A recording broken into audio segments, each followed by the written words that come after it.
亲爱的朋友们，欢迎来到微光夜读。12月的办公楼里，所有人都在谈论年终奖的数字。林之秋坐在销售总监的位置上，手里握着一张5000元的支票，脸上没有任何表情。3个月前，老板曾志华当着全公司的面承诺给他50万年终奖。现在这张薄薄的纸片告诉他，承诺这种东西有时候比废纸还不如。他什么都没说，只是签了字，转身离开。没人知道这个看起来温和的男人心里正在酝酿着什么。接下来开始我们本期故事，记得点击订阅并开启小铃铛。2024年12月5日，林之秋坐在办公室里看着窗外，冬日的阳光很淡，照在玻璃上没有什么温度。他的手机躺在桌上，屏幕显示着一条银行短信：您的储蓄账户余额126847.32元。这个数字让他想起3个月前的那个下午，9月15日，公司会议室里坐满了人。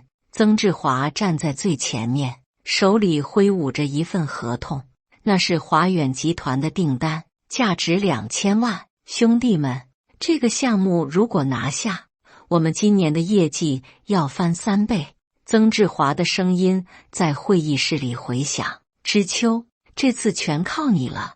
他走到林之秋身边，重重地拍了拍他的肩膀。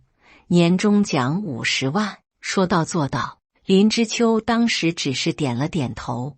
他已经在这家公司工作8年，从一个普通的销售员做到销售总监。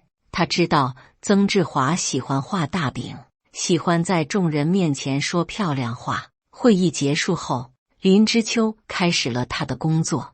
华远集团的采购总监陈大海是个难缠的人，50岁出头，做事谨慎到了苛刻的地步。他要最低的价格，最好的质量，最完善的服务。林之秋几乎每天都去华远集团，他和陈大海在会议室里坐上几个小时，一个数字一个数字的谈，一个条款一个条款的磨。小林，你们公司的报价还是太高了。陈大海总是这样说。陈总，我们的产品质量您是知道的。林之秋回答得很耐心。这样的对话重复了无数次。林之秋用了2个月的时间才让陈大海松口。期间，他发现公司里有些不寻常的变化。方雅琪经常深夜还在公司，她是公司的财务经理，也是林之秋的前女友。他们分手已经半年了。分手的原因很简单，2个人都太忙，没有时间经营感情。每次林之秋加班回来，都能看到曾志华办公室的灯还亮着。有几次，他看到方雅琪从曾志华的办公室出来，脸色有些红晕。林之秋没有多想，他专心做自己的事情，专心拿下华远集团的订单。11月28日，华远项目正式签约。曾志华在君悦酒店订了最大的包间庆祝。酒桌上，他又一次当着所有人的面说，之秋立了大功，50万年终奖，一分不少。大家都举杯祝贺。林之秋礼貌地笑着，举起酒杯和每个人碰杯。他心里很平静，甚至有些疲惫。这个项目耗费了他太多精力。回到家里，林之秋坐在沙发上，拿出计算器算了算，50万年终奖加上平时的工资，他今年能存下60多万。他想给父母在老家买套小房子，让他们不用再租房住。剩下的钱，他准备明年创业。这个计划让他兴奋了一会儿。12月初，林之秋开始注意到一些细节。方雅琪见到他时不再像以前那样自然，他总是避开他的目光。曾志华对他的态度也有了变化，从以前的亲密变成了客套。最明显的变化是财务报表。林之秋有查看公司财务状况的权限，他发现华远项目的利润分类被重新调整了，原本应该计入销售部门业绩的收入，被分散到了其他几个部门，这让林之秋有些疑惑，但他没有追问，他觉得可能是公司的财务策略调整。12月15日上午，人事部通知林之秋去领年终奖。他走进财务室，方雅琪坐在办公桌后面，面无表情。他递给他一个信封：“林总监，您的年终奖。”林之秋打开信封，里面是一张支票。他看了看金额，5000元。他又看了一遍，确认自己没有看错，5000元，不是50万，不是5万，就是5000元，是不是少了个零？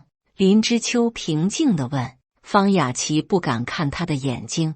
公司今年效益不好，老板说了，大家都要共度难关。林之秋点了点头，在签收单上签了字，转身离开。走到门口时，他听到方雅琪在背后小声说：“之秋，对不起。”他没有回头，也没有说话。当天晚上，林之秋故意加班到很晚，大楼里只剩下他一个人，保安都在楼下值班室打瞌睡。他重新打开了财务系统，方雅琪的密码他知道，是他的生日加上名字的拼音缩写。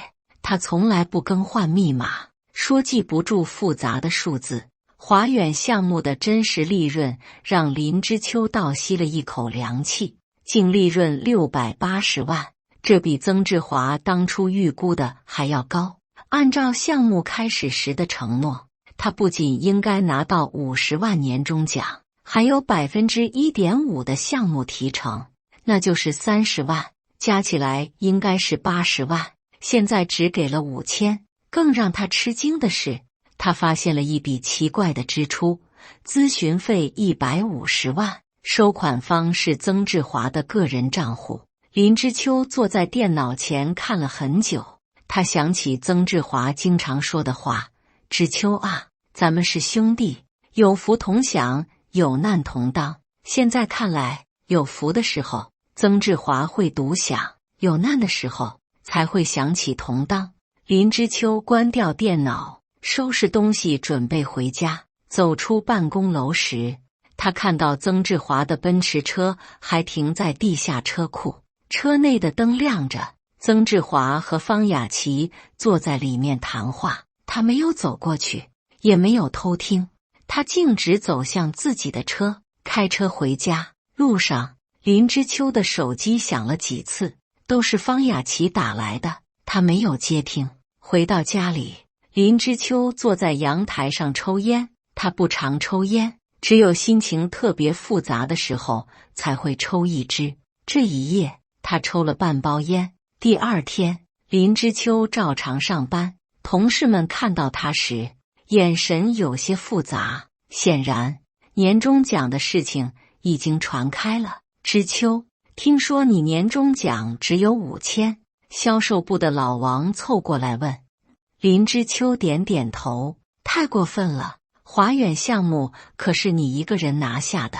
老王压低声音说，公司不容易，理解的。林之秋的回答让老王愣了一下。整个上午，林之秋都表现得很平静，他处理日常工作，回复邮件，安排下周的客户拜访，一切都和平时一样。中午，曾志华把他叫到办公室。之秋啊，华远这个项目你功不可没，明年我们再接再厉。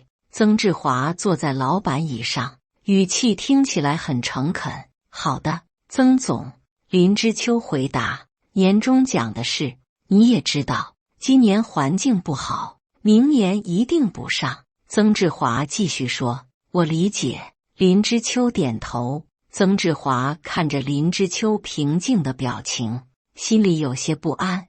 他原本以为林之秋会抗议，会愤怒，会质问，这种平静让他觉得不踏实。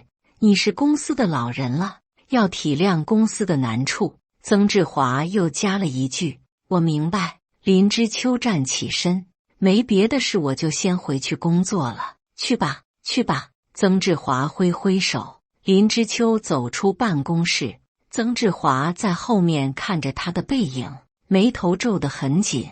接下来几天，林之秋表现得更加平静。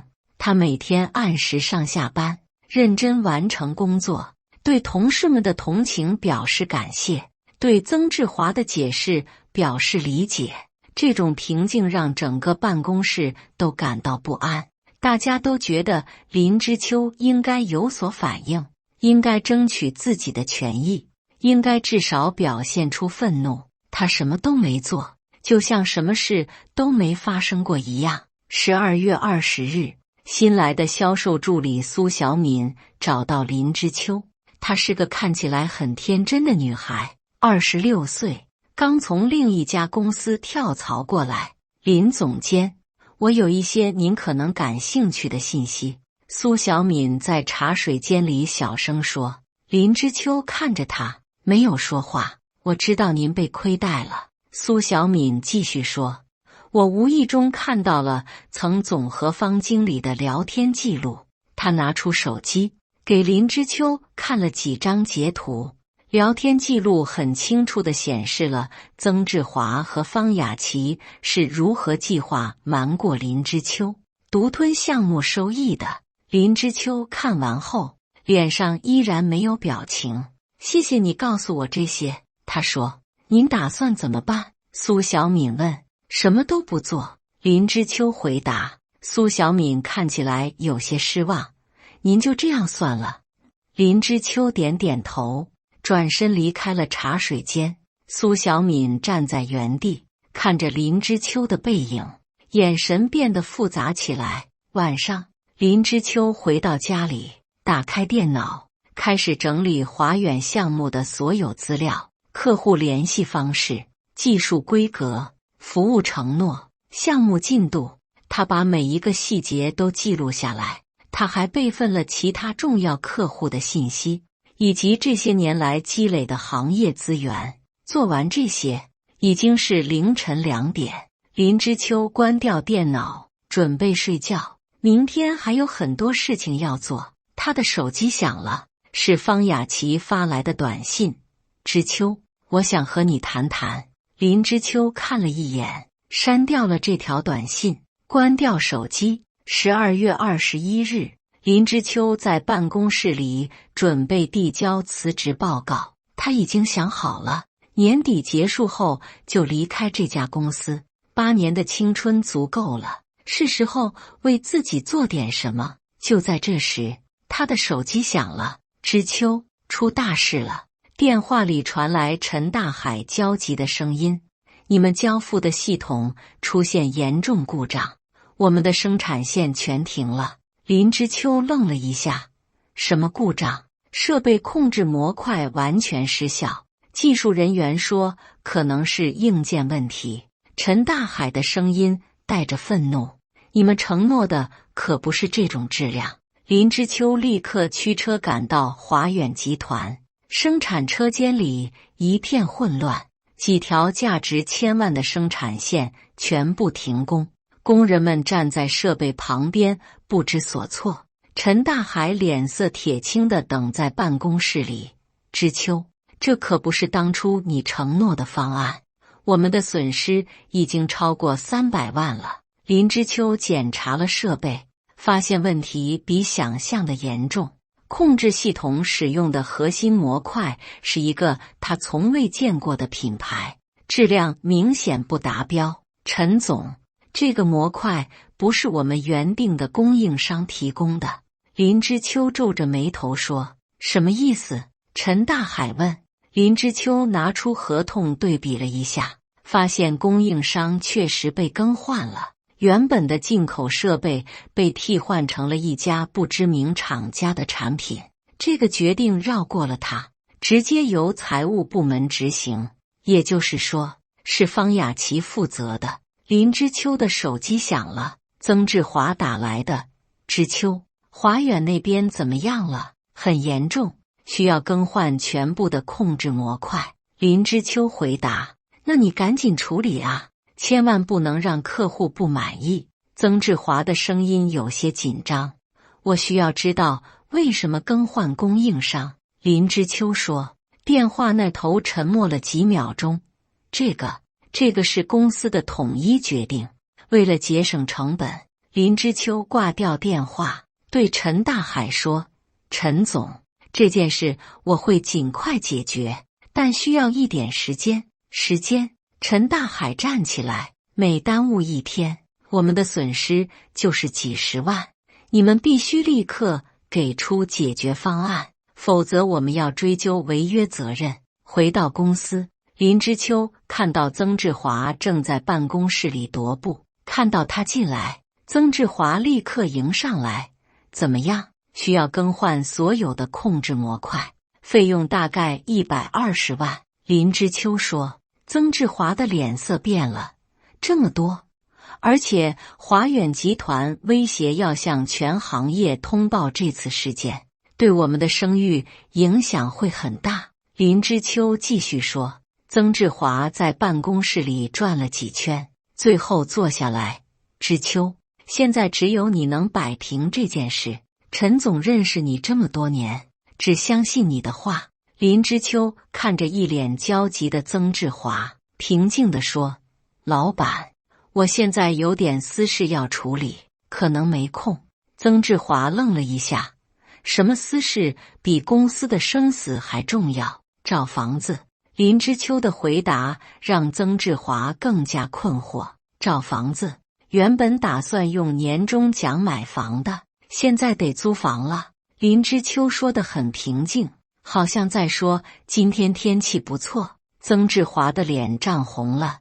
之秋，现在不是开玩笑的时候。我没开玩笑。林之秋站起身，我确实要去找房子，明天要搬家。说完，他转身离开了办公室，留下曾志华一个人坐在那里发愣。走出办公楼，林之秋接到了陈大海的电话：小林，考虑的怎么样？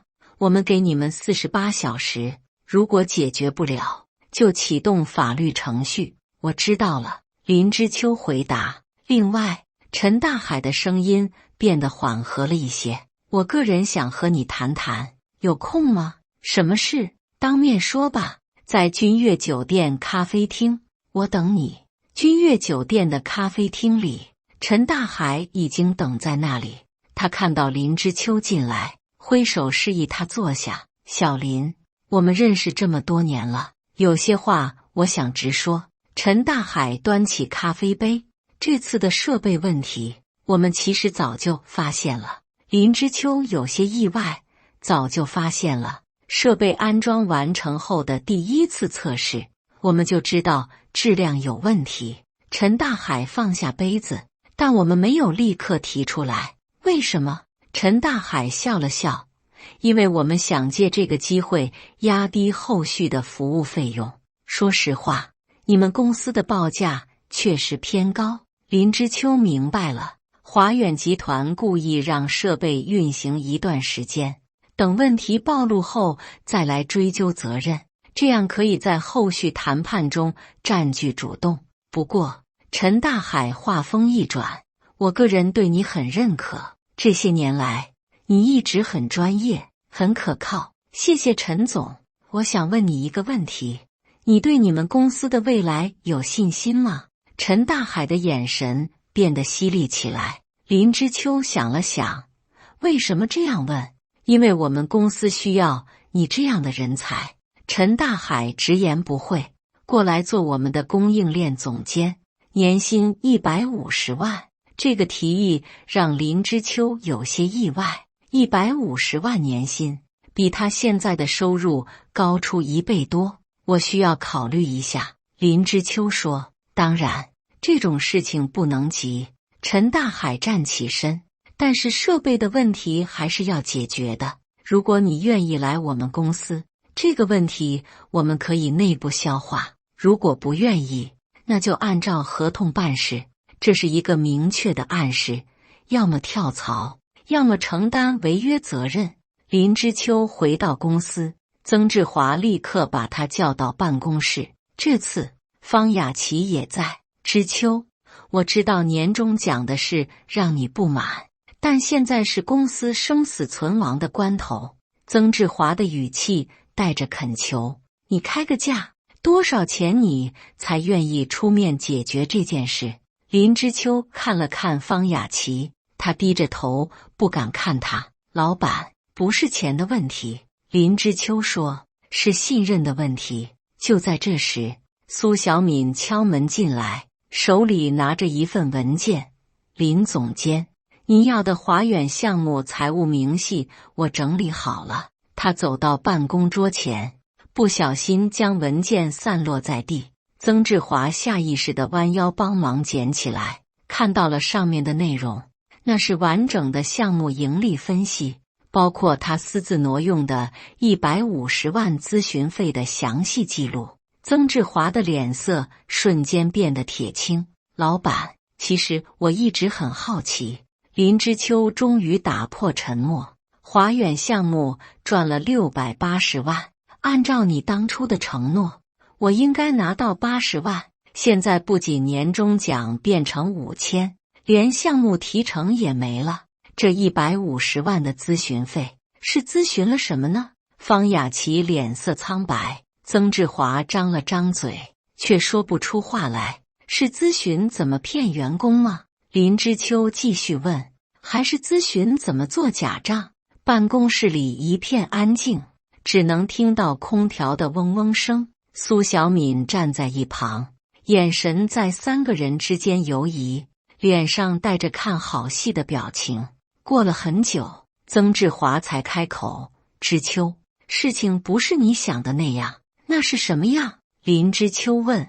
这些钱是公司的运营需要。曾志华结结巴巴地说，我会还的，会都还给公司的。什么时候还？明年一定还。林之秋点了点头。好吧，我等着看。他转身准备离开，曾志华在后面喊：之秋，华远的事情你到底管不管？林之秋停下脚步，回头看着曾志华。曾总，我刚才说了，我现在有点忙，没空。说完，他走出了办公室。苏小敏跟在后面出来，追上他说：林总监，您真的不打算做点什么吗？比如呢？林之秋问。比如举报他，或者找律师起诉。苏小敏的眼睛亮亮的，这些证据足够送他进监狱了。林之秋看着这个年轻的女孩，心里忽然有种奇怪的感觉。为什么要帮我？他问。因为我看不惯这种人。苏小敏回答得很快。而且我觉得您是个好人，不应该被这样对待。林之秋点了点头，没有再说什么。12月25日，圣诞节，华远集团给出了最后通牒，48小时内解决问题，否则启动法律程序。曾志华坐在办公室里，脸色比窗外的天空还要阴沉。公司的其他高管都已经知道了华远项目的情况，董事会要求他立刻给出解决方案。他再次把林之秋叫到办公室，这次连请都不说了，直接下命令：之秋，你必须去华远解决这个问题。我说了，我没空。林之秋的回答依然平静。你到底要怎么样？曾志华的声音带着愤怒。公司养你这么多年，现在需要你的时候，你就这样不管不顾。公司养我。林之秋笑了。曾总，这8年来我为公司创造了多少业绩，你心里清楚。我从来没有白拿公司1分钱。那你现在想要什么？曾志华问。我什么都不想要。林之秋说，我只想安静地过完这个月，然后离开。离开？曾志华愣了一下。你要辞职？对，我要辞职。林之秋从口袋里拿出一份文件，这是我的辞职报告，今天就交给人事部。曾志华接过辞职报告，手都在发抖。知秋，你不能这样做，现在离开，你什么都拿不到，连补偿金都没有。我知道。林知秋站起身，但我不在乎。他走到门口，回头说：对了，曾总，华远项目的客户关系维护，建议您亲自去做，毕竟您比我更了解这个项目的内情。说完，他离开了办公室。下午，林知秋接到了苏小敏的电话：林总监，我发现了一些新的证据，你要看吗？什么证据？关于曾总和方经理的，很有意思的证据。苏小敏的声音听起来很兴奋。我们见面谈吧。他们在公司楼下的咖啡店见面。苏小敏拿出一个录音笔，这里面是曾总和方经理的对话录音，是我昨天晚上在他们办公室外面录到的。林知秋接过录音笔，按下播放键。曾志华的声音从录音笔里传出来：雅琪，这次知秋不配合，我们就麻烦了。方雅琪的声音：那怎么办？华远那边不会善罢甘休的，我们先想办法稳住他，实在不行就把责任全推到他身上。曾志华说：反正所有的客户联系都是通过他进行的，可是财务记录怎么办？方雅琪问。财务记录我们可以修改，说是他私自更换了供应商。曾志华的声音很冷静，到时候所有的责任都是他的。录音到这里结束了。林知秋看着苏小敏：你怎么录到这些的？我昨天晚上故意留在公司加班，听到他们在讨论，就录下来了。苏小敏说：林总监，这下你有证据了，可以反击他们了。林知秋把录音笔还给他：谢谢你，但我用不上这些。为什么？苏小敏看起来很失望。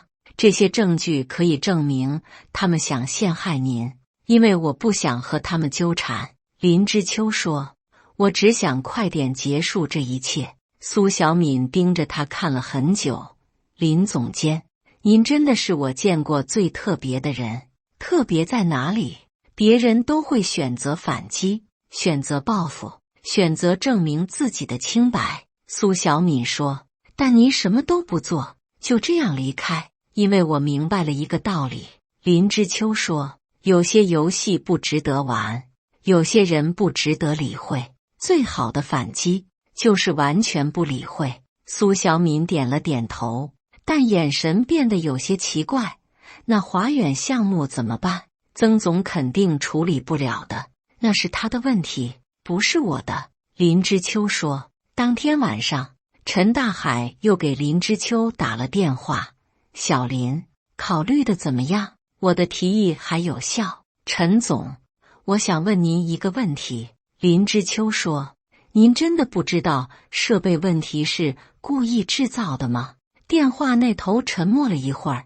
你发现了什么？我发现了很多东西。林知秋说：包括您早就知道设备有问题，包括您想借机压价，包括您想挖我跳槽。既然你都知道了，那我们就直说吧。陈大海的语气变得轻松起来。商场如战场，大家都是为了利益最大化。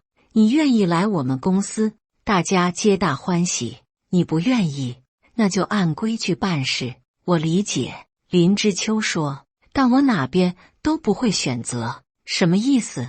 我要自己创业。林知秋说。谢谢您的好意，但我想为自己工作。陈大海在电话里笑了，有骨气。我欣赏你。不过华远项目的问题还是要解决的。你们公司如果处理不好，我们真的会起诉。我知道，这是你们的权利。林知秋说。但这已经不是我的责任了。挂掉电话，林知秋开始收拾办公室里的个人物品。8年的时间，他在这里放了很多东西，几本专业书籍，一个小盆栽，一些客户的名片，还有一张和同事们的合影。那张合影是去年公司年会时拍的，大家笑得很开心。曾志华站在中间，搂着几个员工的肩膀，看起来像个慈祥的长辈。林之秋看了一会儿，把照片放进了垃圾桶。12月26日早上，林之秋刚到办公室，就被苏小敏叫到了茶水间。林总监，我必须告诉您一件事。苏小敏的表情很严肃。昨天晚上我又听到了曾总和方经理的对话。什么对话？林之秋问。他们在讨论怎么把所有的责任推到您身上。苏小敏说，而且方经理已经开始修改财务记录了。林之秋没有表现出惊讶。这不意外，您不担心吗？苏小敏问。如果他们成功了，所有的损失都要您来承担。他们成功不了，林之秋说，因为我有备份。什么备份？所有的邮件往来，所有的合同修改记录，所有的财务审批流程。林之秋说，想要篡改历史，没那么容易。苏小敏点了点头。那就好，我还担心您被他们陷害呢。林之秋看着他。苏小敏，我想问你一个问题。什么问题？你为什么这么关心我的事？苏小敏愣了一下。因为我觉得您是个好人。真的只是这样吗？林之秋的眼神变得犀利起来。还是因为你有其他的目的？苏小敏的脸色变了变。林总监，您这是什么意思？我查了一下你的简历。林之秋说，你之前在永和咨询工作，而永和咨询的老板是曾志华的大学同学。苏小敏的脸瞬间变得苍白。而且你来我们公司的时间正好是华远项目签约的第2天。林之秋继续说，你说这是巧合吗？苏小敏张了张嘴，却说不出话来。最重要的是，林之秋的声音变得冷静。你知道方雅琪的电脑密码，你能录到曾志华和方雅琪的私人对话，你甚至能看到他们的聊天记录，这些都需要特殊的权限和准备。苏小敏低下头，不敢看林之秋的眼睛。所以，你从一开始就是曾志华安排的卧底，对吗？林之秋问。过了很久，苏小敏才抬起头。是的。这个承认让林之秋心里有种奇怪的感觉。他猜到了一部分真相，但听到确认时，还是感到震惊。他让你监视我，看我会采取什么行动。林之秋说，一开始是的。苏小敏点头。但后来我发现，他们做得太过分了。我真的觉得您不应该被这样对待，所以你开始真心帮我。是的。苏小敏的声音很小，虽然我知道这样做会得罪曾总，但我觉得应该这样做。林之秋看着他，那些录音是真的吗？是真的。苏小敏说，我确实录到了他们的对话，他们真的在计划把责任推给您。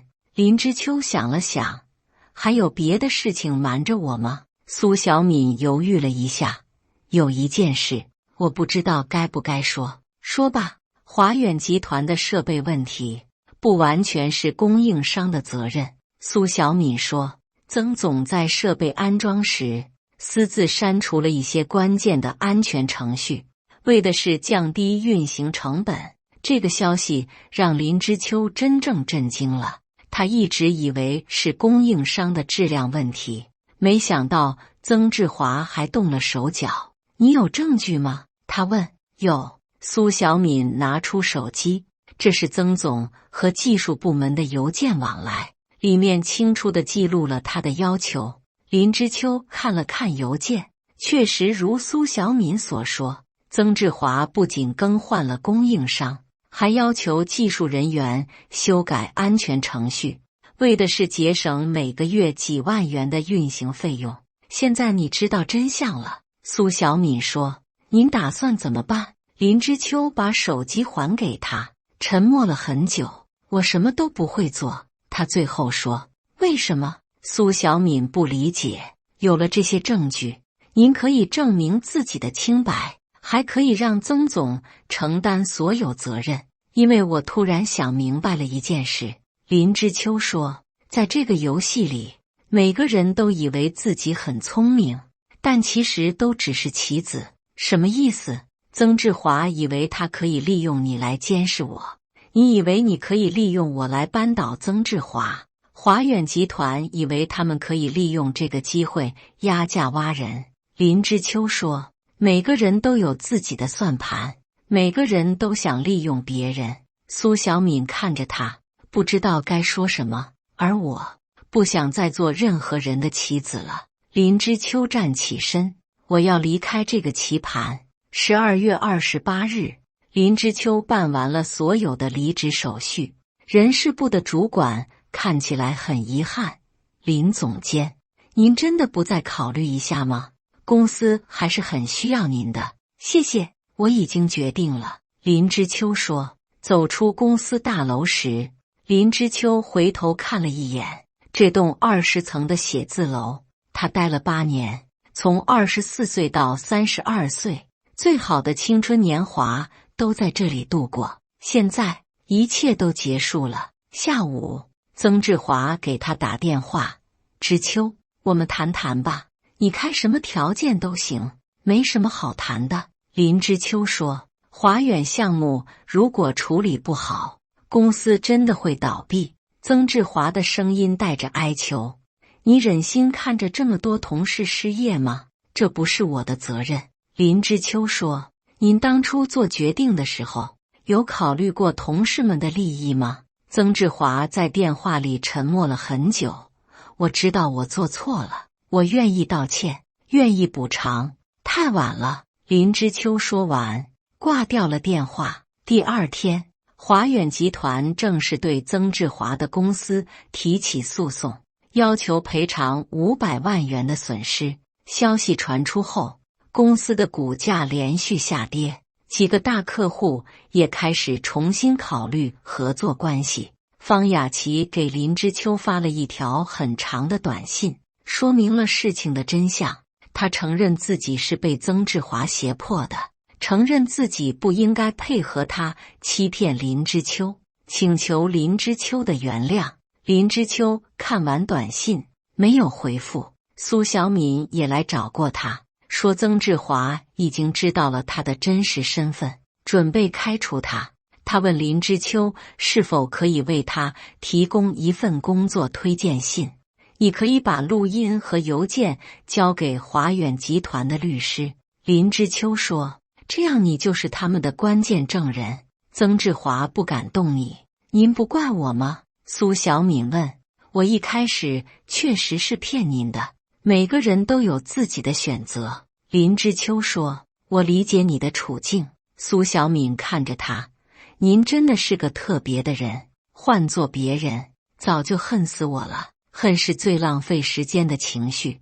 林之秋说，我宁愿把时间用在更有意义的事情上。1月份，林之秋注册了自己的咨询公司，他没有租豪华的办公室，也没有招聘大量员工，就是一个人开始创业，利用这些年积累的客户关系和行业经验，他很快接到了第一个项目。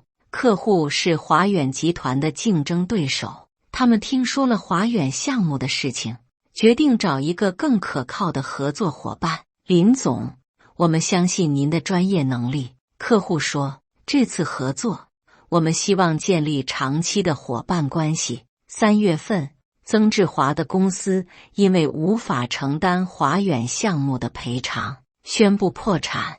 曾志华本人也因为财务造假被立案调查。方雅琪作为关键证人，向检察院提供了详细的证词。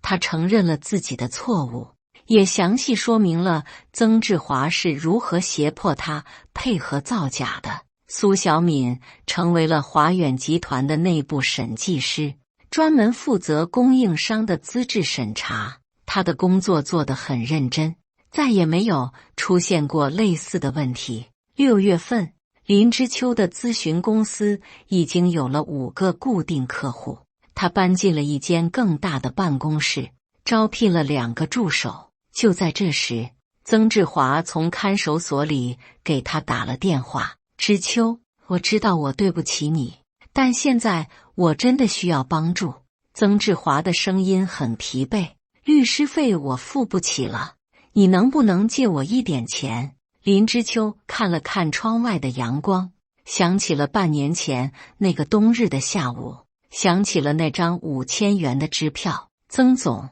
不好意思，我现在有点忙，没空。他说完，挂掉了电话。办公室里很安静，只有窗外传来的车声和鸟鸣。林之秋坐在自己的办公桌前，翻开工作日程。下午有2个客户要见，晚上有一个行业研讨会要参加。他的生活重新开始了，这一次他为自己而活。手机响了，是一个陌生号码。“你好，请问是林之秋林总吗？”